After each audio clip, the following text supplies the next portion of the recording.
Where the heck is the 2024 Jeep Gladiator? In today's video, we talk Jeep news, our new shop behind me, and where the heck this new Gladiator is, seeing the brand new refresh on the Wrangler. Let's get into it. This is gonna be a fun one. What's going on, guys? Welcome back to the channel. If you can tell by the backdrop behind me, we are in a different location. We've got the shop up, concrete is poured, the next step is electrical, some insulation, and finishing out the walls.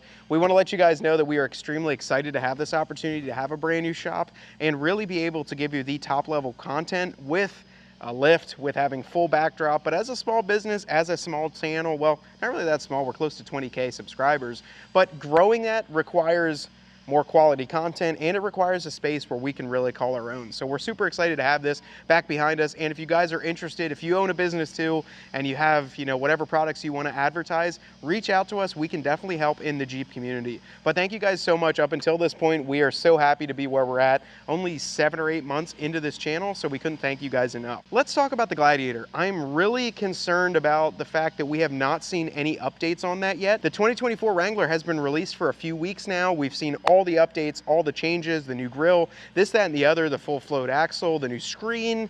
And then the Gladiator owners are just like, what the heck? Like, where is the updates? Where is the new Gladiator? Why aren't we seeing it yet? And what is going on? Well, I think there's a couple things that are going on. Obviously, a lot of the changes that are made to the Wrangler can be updated to the Gladiator, such as that new grille, the new screen, the new interior. The curtain airbags probably have to change a little bit because the roll cage is different in the Gladiator. But will we see that full float Dana 44 rear axle? That's going to be in the Rubicon, the 392. All the Rubicon trims will have that in the Wrangler.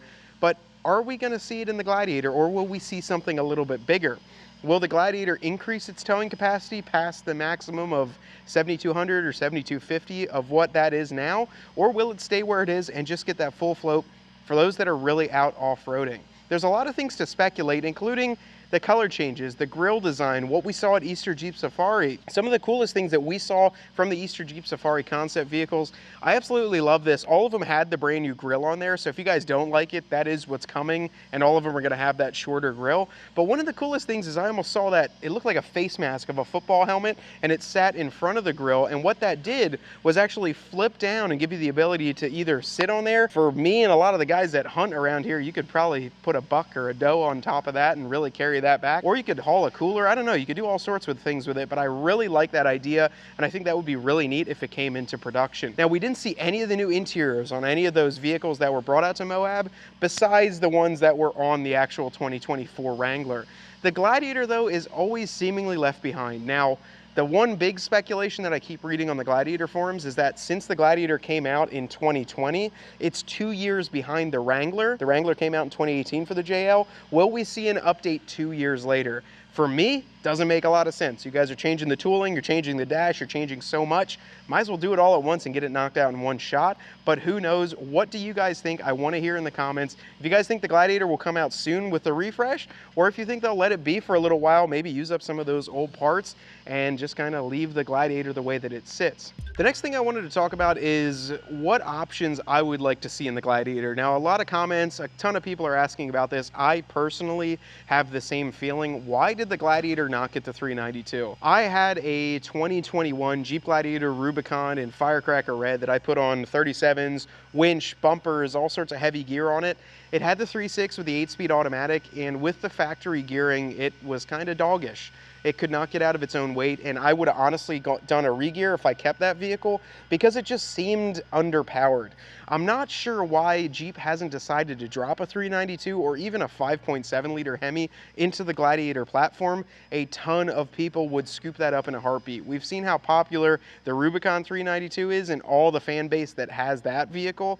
If you would drop it into Gladiator, specifically the Mojave or the Rubicon, which you're trying to go a little bit faster, want a little bit more torque for off-road, I know personally we would be looking at them too to almost add as like a shop vehicle. How cool would that be to have a 392 in the Gladiator? It would be the perfect mixture of off-road capability, power, torque, everything built into one package, and make it in the $80,000, $90,000 range. People are still buying them. I know that sounds crazy, but people are still picking them up. The next thing I wanted to mention too, so I think maybe they're waiting on that refresh for the Gladiator. is the electrification aspect of it. I have not heard anything electrification-wise on the Gladiator, and I'm not sure why that is. We've never seen a 4xe. We have seen the 3.6-liter e-torque, but we have not seen a full electrification, including, you know, a 2-liter with a battery-driven or whatever other engines are compatible. Rumor has it that the 3-liter Hurricane is 4xe compatible, so will that added into the Gladiator, or will they have to redesign the hood to make that fit and that front frame work? I'm not sure what that's going to look like, but we're waiting to see if that's going to become an electrified vehicle or get some sort of electrification onto it. The last bit on the Gladiator is there's been a lot of rumors about, this is kind of sidebar, but the Dodge Dakota making a return to the US. So the Dodge Dakota was an older platform. You guys used to get them in 4-door, 2-door, short bed, long bed, all sorts of configurations with the Dakota. It was a mid-size pickup. So much like the Tacomas back in the day, the Rangers, it really competed in that section. And there are rumors that that's going to come back out.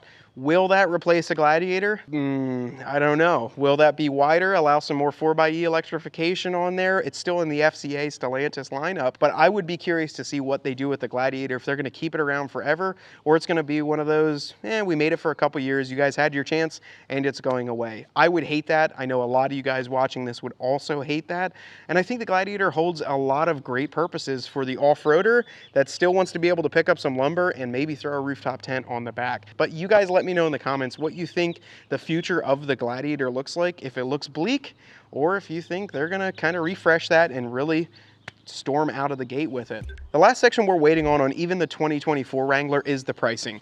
We don't know what pricing looks like. Rumor has it it's going to be at the end of April, but we have not seen what the increase is going to cost or if it's not going to go up that much. We're very curious to this, and I know a lot of you are at home. You're able to order it. The pricing is not available. However, all the options are, as well as the way that it looks. They've added anvil, they've added a few different colors, and we're able to see all that, but we just do not know what it's going to cost.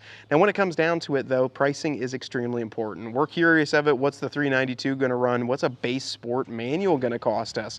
And really, what is all this going to look like, and how is that going to translate to the Gladiator platform if they decide to update that and really change all the interior and those little exterior bits? The last portion I wanted to mention in this video before we close it out is we will be down in Daytona a week from today. If this goes out Sunday, we're going down Monday night. We will be there from Tuesday till Sunday. So we are going to be in Daytona. You will see our bright yellow Jeep. You can't miss it. We got a flag that's going to go up in the back with the Dirt Road Cred badge. If you guys see us at any show, not only just Daytona, if you guys see us, come up and chat with us. Now, if we're filming, don't jump into camera, or do, because Ryan could make some cool edits with that. But we have an event started on the Facebook page. We have a specific time. We'll be on the beach on Thursday, and I want to see as many people as we can there. We've got a stack of decals.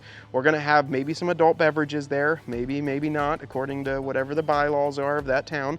But stop by, say hello, meet with us. We'd love to chat with you and really just interact with you guys. So if you are seeing us at any shows, come up, say hi. We're not really, I mean, we act the same as we do off camera, on camera. We're just cool dudes, and we'll just sit and chat with you and have a beer. So that's what we have to say about Daytona. We got a ton of cool shows lined up, and we cannot wait for the summertime. New shop is up behind us. We got a lot of work to do that, but we cannot be more excited about how that's turning out. Until next time, though, we're going to pull this Jeep out because it stopped raining. I've got a couple more projects we want to do, and I'll catch you guys out on the trail. No, not that one. Until next time, my name's Matt with Dirt Road Cred, and I want you to get out there and earn yours.